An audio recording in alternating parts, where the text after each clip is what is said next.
you, daughter of hope. And I will end this.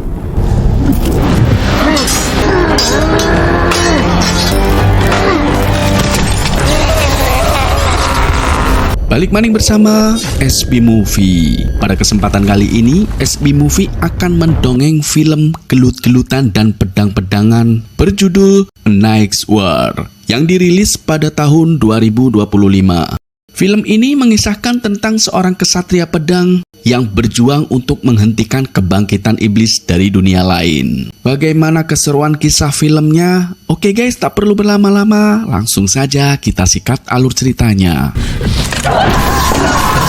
Film dibuka dengan menceritakan tentang sebuah ramalan mengenai munculnya seorang yang terpilih, yaitu wanita dengan rambut pirang berapi, di mana wanita tersebut akan membentuk kembali dunia. Akan tetapi para dewa yang takut akan kekuatannya mulai berbisik ke dalam hati manusia dan mendorong mereka untuk membunuh setiap anak yang memiliki rambut pirang api.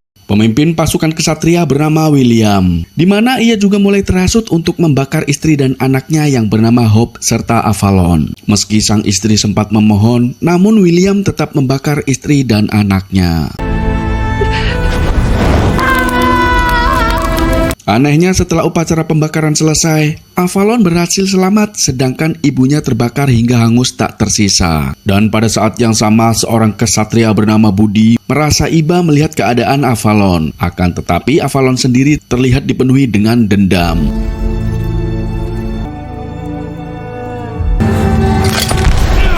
Meski bertahun-tahun telah berlalu, Budi selalu bermimpi mengenai kejadian saat pertama kali dengan Avalon. Dan dari banyaknya orang yang terhasut para dewa, hanya Budi dan William lah yang percaya tentang ramalan itu. Do you dream of her? Tak lama kemudian, putra William datang dan memberitahu bahwa sekelompok penyembah dewa sedang melakukan ritual dengan menumbalkan wanita berambut pirang. Mendengar kabar tersebut, mereka berdua pun bergegas menuju ke sebuah kastil yang menjadi tempat ritual. Be safe. Not yet. Sesampainya di sana, mereka diperlihatkan seseorang yang sedang melakukan aksi bunuh diri untuk persembahan kepada dewa. Namun menurut William dan Budi yang melihat ritual tersebut hanyalah untuk persembahan kepada setan. There's the torch. Kemudian mereka pun melanjutkan menelusuri tempat tersebut. Beberapa saat kemudian mereka melihat kelompok sesat membawa seorang wanita berambut pirang yang akan dijadikan sebagai tumbal. Di mana William meyakini bahwa ritual tersebut merupakan upacara untuk membuka gerbang neraka agar para setan bisa bebas. Dan untuk mencegah hal itu terjadi, William dan Budi dimik-dimik memasuki ruangan di tengah ritual yang sedang berlangsung.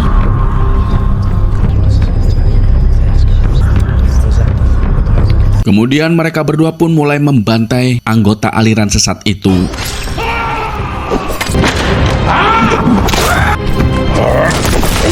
Namun usaha mereka gagal ketika sosok setan berhasil dibangkitkan. Dan tanpa pandang bulu, setan tersebut mulai membantai semua orang di tempat itu, termasuk wanita berambut pirang yang dijadikan sebagai tumbal.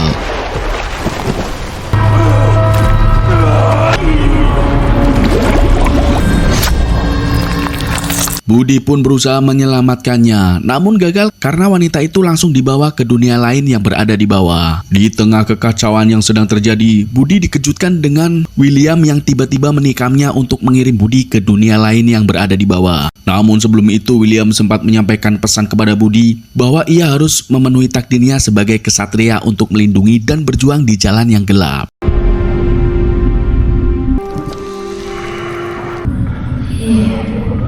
Beberapa saat kemudian, Budi pun tiba di sebuah tempat di dunia bawah, di mana ia bertemu dengan seorang penjaga gerbang dunia bawah bernama Warinto. Sebagai seorang penjaga, Warinto mengetahui bahwa wanita berambut pirang yang dikirim sebelumnya merupakan seorang di dalam ramalan itu. Pada awalnya, Budi tak percaya dengan Warinto, karena ia menganggap Warinto hanyalah salah satu setan yang menghuni tempat tersebut. Mendengar itu, Warinto pun menjelaskan bahwa wanita sebelumnya telah membuat kesepakatan dengan menerima kalung batu akik yang mampu menghidupkan seseorang sebanyak 100 kali. Namun sebelum Budi menerima kalung kalung batu akik tersebut, Warinto membuat kesepakatan di mana ia meminta agar membawanya ikut ke dunia manusia saat Budi berhasil membuka gerbang. Dan ternyata orang yang diramalkan itu akan melawan 3 penguasa dunia bawah untuk merebut sebuah batu akik. Dan tugas Budi adalah untuk mendampingi orang yang diramalkan tersebut. Dan ia juga mengingatkan bahwa batu akik itu hanya aktif selama Warinto masih hidup. Karena tak ada pilihan lain, akhirnya Budi pun menerima tawaran tersebut dengan membuat kontrak darah. I may not be able to help myself. Setelah selesai melakukan teken kontrak, Budi pun dikirim ke sebuah tempat. Tak lama kemudian, ia diserang oleh seseorang yang tak dikenal.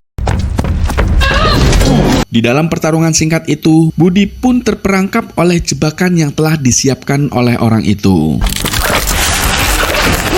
Saat Budi tersadar, ia dikejutkan dengan perempuan berambut pirang yang ternyata pernah diselamatkan sebelumnya. Dan wanita itu ternyata adalah Avalon. Who sent you? Sedangkan Avalon yang melihat seorang kesatria di dunia bawah, dia pun langsung menginterogasinya. Budi lalu menjelaskan bahwa kedatangannya ke tempat tersebut berkaitan dengan ramalan seorang wanita berambut api untuk menyatukan manusia melawan para dewa. Di mana Budi yakin bahwa ramalan itu nyata karena ramalan tersebut tercatat di sebuah teks kuno. Namun Avalon tak peduli akan ramalan itu, bahkan jika ia sekalipun yang diramalkan, karena bagi Avalon dendam terhadap manusia jauh lebih besar ketimbang menyelamatkannya. The power would destroy them myself.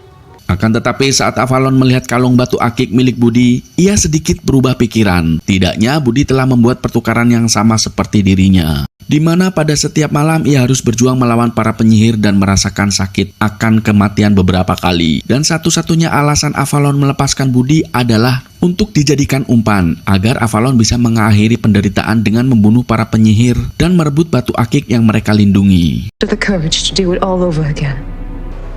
Listen carefully, Knight. Mengetahui hal itu, Budi pun bersedia dijadikan sebagai umpan. Ia juga ingin mengetahui cara menggunakan kalung batu akik miliknya. Namun tanpa Budi ketahui, ia melepaskan kalungnya. Lalu ia dibawa ke tempat penguasa dunia bawah. Di sana ia dipaksa untuk tunduk dan menyembah kepada iblis. Namun beruntung Budi kembali sadar sebelum ia benar-benar tunduk.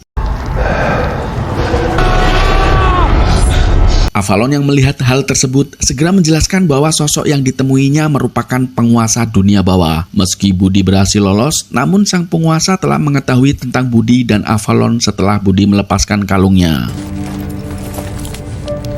The night comes and with it, the trap. Malam harinya setelah menyusun rencana, Budi pun bersiap untuk menghadapi para penyihir. Tak lama kemudian para penyihir pun muncul untuk menyambut kedatangan Budi. Dan tanpa banyak dongeng, Budi pun langsung mengayunkan pedangnya ke para penyihir. Namun usaha Budi sia-sia karena para penyihir tersebut mampu menghilang dalam sekejap. Dan para penyihir pun makin brutal saat mencium aroma darah segar dari Budi. Did you miss? Sedangkan Avalon yang melihat para penyihir sibuk dengan Budi, ia memanfaatkan kesempatan untuk mencuri batu akik. Sementara itu, Budi yang kebingungan melawan para penyihir, akhirnya dia pun ditangkap.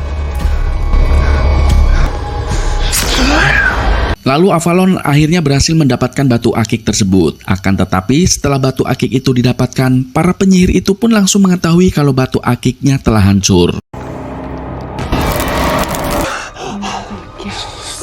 Dan terlihat keadaan semakin memburuk saat mengetahui batu akik yang ia curi adalah palsu. Avalon yang mengetahui pasti tak akan menang, ia pun menggorok lehernya sendiri. Namun hal itu langsung dihentikan para penyihir karena mereka lebih suka menyiksa mangsanya. Hal itu juga berlaku dengan Budi sebelum akhirnya Avalon dan Budi tewas.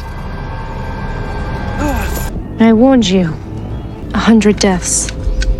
Keesokan harinya mereka berdua kembali bangkit dan Budi pun mulai sadar mengenai cara kerja kalungnya dan seberapa bahaya para penyihir itu. Di mana satu-satunya cara untuk keluar dari tempat ini adalah dengan cara merebut batu akik dari ketiga penguasa dunia bawah. Mengetahui tujuan mereka sama, akhirnya Avalon dan Budi mulai bekerja sama untuk merebut batu akik dari sang penyihir. Need to be saved after all.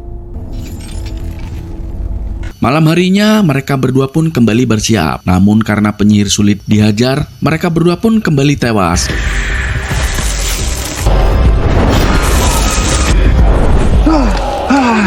Entah berapa kali mereka mencoba, tetapi yo acek mati maning.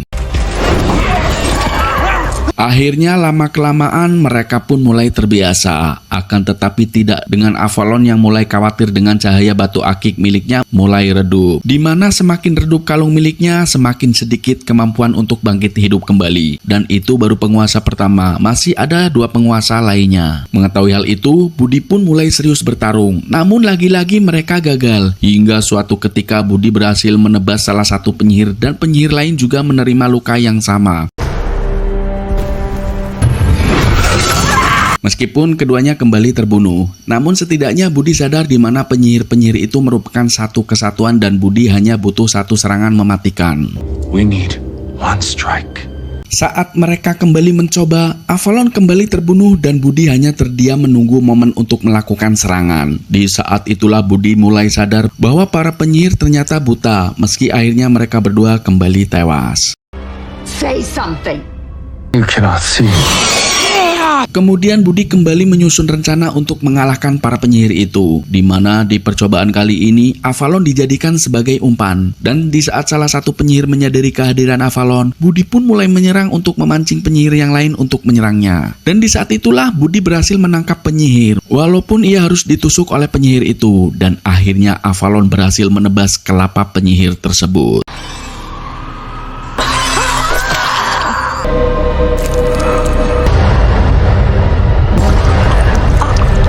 Sebelum Budi tewas, ia sempat bermimpi bertemu dengan salah satu penguasa bernama Lily. Your brother sees. Setelah penguasa pertama berhasil dikalahkan, mereka berdua kembali ke tempat Warinto. Namun Avalon menghadapi masalah karena sudah terlalu banyak dibangkitkan. Sedangkan lawan kali ini yang harus mereka lawan adalah sang pemanggil yang bisa Budi temukan di Gunung Es. Dan penguasa terakhir adalah Lily yang bisa menyerahkan batu akik secara cuma-cuma asalkan Budi mau melakukan pertukaran yang sepadan. Setelah mendengar penjelasan tersebut, Warinto pun membuka gerbang menuju Gunung Es di mana sang pemanggil berada. Namun sebelum mereka berhadapan dengan sang pemanggil, seorang kesatria penunggu Gunung Es yang bernama Barbarian menghadang untuk menghentikan Budi dan Avalon. Here's my offer. Dan tanpa banyak basa-basi, Budi pun menantang berduel. Dalam pertarungan itu, Budi dibuat kewalahan tak berdaya.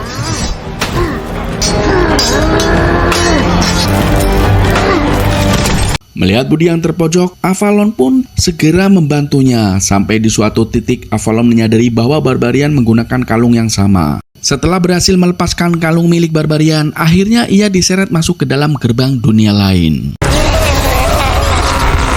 Meskipun mereka berhasil mengalahkan Barbarian, namun Budi mulai curiga dengan Warinto karena Barbarian menggunakan kalung yang sama. Terlepas dari hal itu, Budi mulai ragu bermimpi mengenai Avalon yang berubah menjadi ganas. Di dalam mimpinya, ia juga bertemu dengan Lily yang mengatakan bahwa Avalon akan menjadi sebuah bencana. Untuk memastikan hal itu, Budi pun menanyakan kepada Avalon tentang kepercayaannya dengan cahaya. Namun Avalon mengatakan bahwa ia tak mempercayai cahaya karena cahaya sendiri tak bisa menyelamatkan ibunya saat ayahnya mencoba membunuhnya. Avalon kemudian mengatakan jika Budi percaya dengan cahaya, kenapa ia harus mengenakan kalung batu akik dari penjaga kegelapan? Setelah mendengar jawaban dari Avalon, Budi pun semakin ragu antara mempercayai ramalan atau ucapan Lily. Setelah itu mereka berdua kembali melanjutkan perjalanannya. Di tengah perjalanan, Budi melihat keponakannya yang tiba di dunia bawah. Meski yang dilihat hanya sebuah ilusi, Budi sangat mengkhawatirkan keselamatan keponakannya. Ia segera mempercepat langkahnya menuju sang pemanggil. Namun saat menelusuri jalan, sang pemanggil tiba-tiba membawa Budi ke tempatnya. Enter through the forbidding judgment. Pada awalnya sang pemanggil penasaran dengan tujuan Budi yang tiba di dunia bawah. Tetapi setelah melihat Avalon yang dipenuhi dengan dendam, sang pemanggil pun sadar bahwa Budi merupakan sebuah alat. Sebelum mengirim Avalon dan Budi kembali, sang pemanggil memberikan sebuah luka kepada Avalon supaya Avalon semakin termakan oleh dendamnya. Dan berkat luka tersebut, Avalon mulai kedinginan dan disitulah Budi selalu mendampingi Avalon.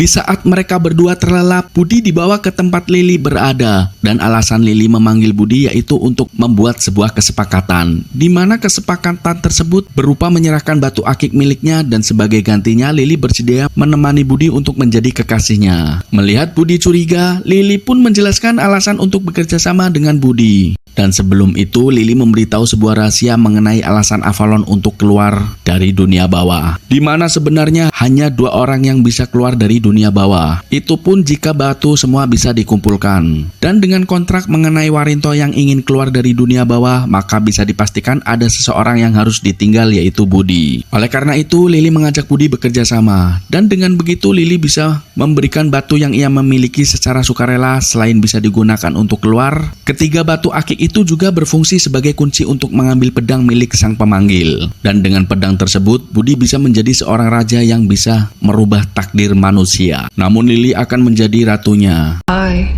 Your queen. Setelah mengetahui ia dikhianati, Budi pun menerima batu akik pemberian Lily. Namun belum menjawab tentang kesepakatan tersebut. I will not bargain with you. Ketika Budi terbangun, mereka berdua kembali melanjutkan perjalanan untuk mendapatkan batu akik yang ketiga. Di tengah perjalanan, Budi mengingatkan kembali kepada Avalon untuk melupakan dendamnya. Namun Avalon tak bisa melupakan dendamnya begitu saja, karena mengingat ibunya tewas terbakar di depan matanya. Namun seperti apa yang dikatakan oleh Lily, Avalon lebih memilih mengkhianati Budi setelah menerima batu akik tersebut. Avalon lalu menyerang Budi dengan kekuatannya. Budi pun mencolot ke dasar jurang.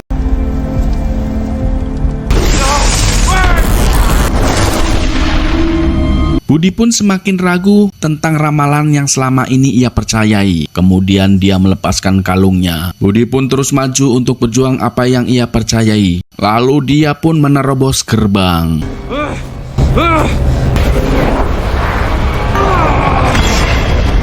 Akhirnya Budi tiba di tempat sang pemanggil. Sesampainya di sana, terlihat Avalon telah dikalahkan oleh sang pemanggil. Sementara sang pemanggil sendiri meminta kepada Budi untuk menyerah karena ia hanya seorang diri. Dan tak terduga Avalon membantu Budi menyerang sang pemanggil hingga akhirnya sang pemanggil berhasil dikalahkan.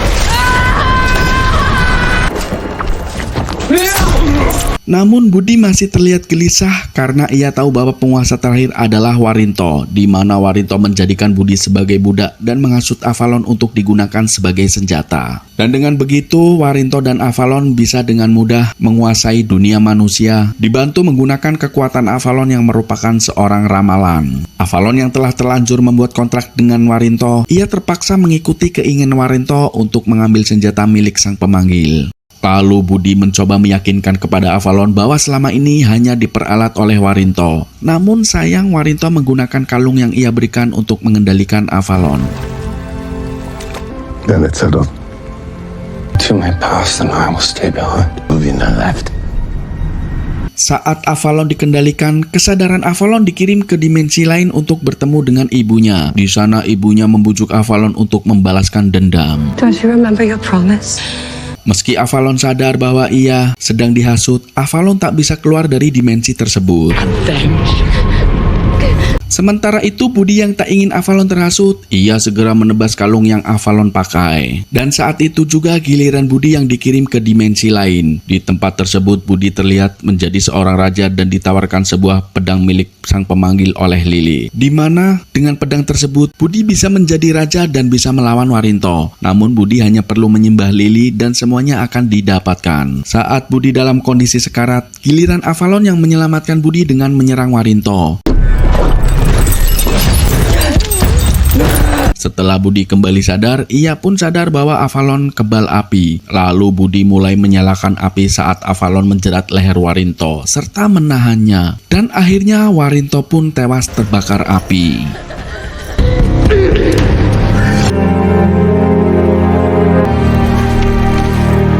Setelah itu, Budi dan Avalon bergegas pergi dari dunia bawah menggunakan gerbang dimensi. Ketika mereka kembali ke dunia manusia, mereka berdua melihat William yang tengah menahan serangan dari balik pintu.